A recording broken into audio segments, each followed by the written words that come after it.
The book of Exodus is important because we can see the heart of God there.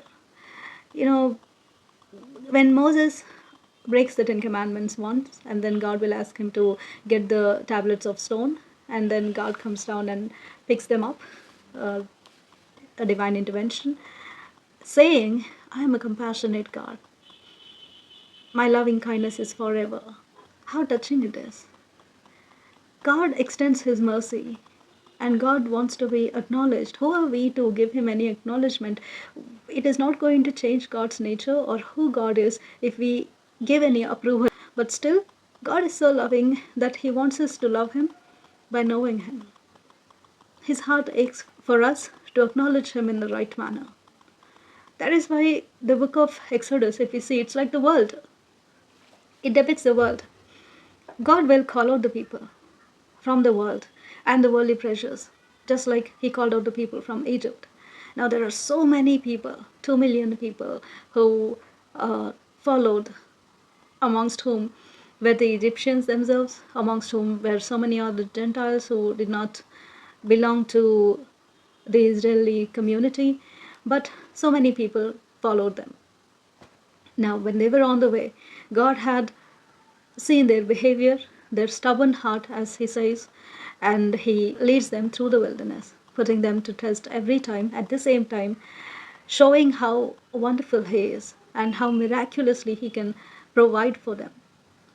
Nevertheless, in spite of having such a God, they begin to trespass continuously time and again, over and over again, causing vexation to the Spirit of God. So that is what we see. In the world, we are called out and we are led. We are called out to see the goodness of God, to understand the heart of God, and to follow Him and to depend on Him for His provision. And just to be there, be still, and know that He is God. That's all. He will fight, He will lead, He will take care. We are left with evidences for the happenings of Exodus. If you look at the geography of the Sinai and around it, and the Egypt, Saudi Arabia, all of these places, today you can find waterways. Wherever water had flowed, you can find greenery over those places. There is still Mara. There is still water flowing from the rock. There is still the oasis, Elim.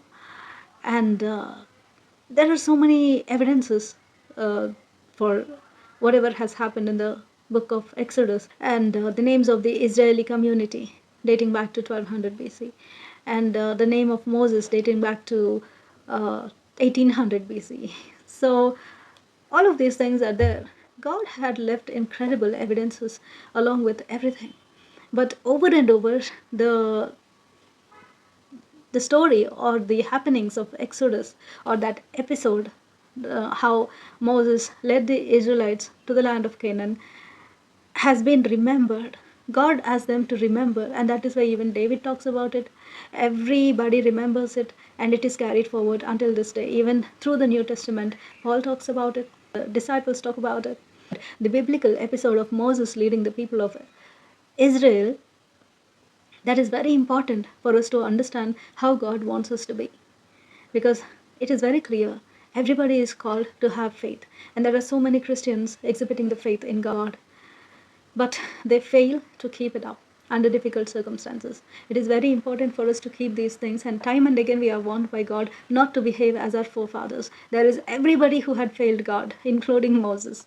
Moses did not trust. Aaron makes the idols. Being high priests and the leaders, when they themselves have failed, then we can understand how much trial and tribulation is going to be there in the world. And that is why we are called to keep up the faith and keep up with God, being filled with His Spirit. We need to hold on to God and endure. We are called and we are warned time and again throughout the New Testament that in this world you will have tribulation. The world and the people are different. The way they look, their perspectives are different. That is why they handle things differently. That is what is the difference between a Christian and a non-Christian. That the perspectives are different. The way we look at life is different. The way we handle life is different. That needs to be understood in order to keep up with God. But still, we have the Spirit of God very much reachable and closer than we think, so that we have help all the time. that even if we fall, even if we fail, we still have God having our back. So we don't have to worry, but keep this journey on mind and never to give that heartache for God. We have to keep that in mind, never to hurt the heart of God. That's all.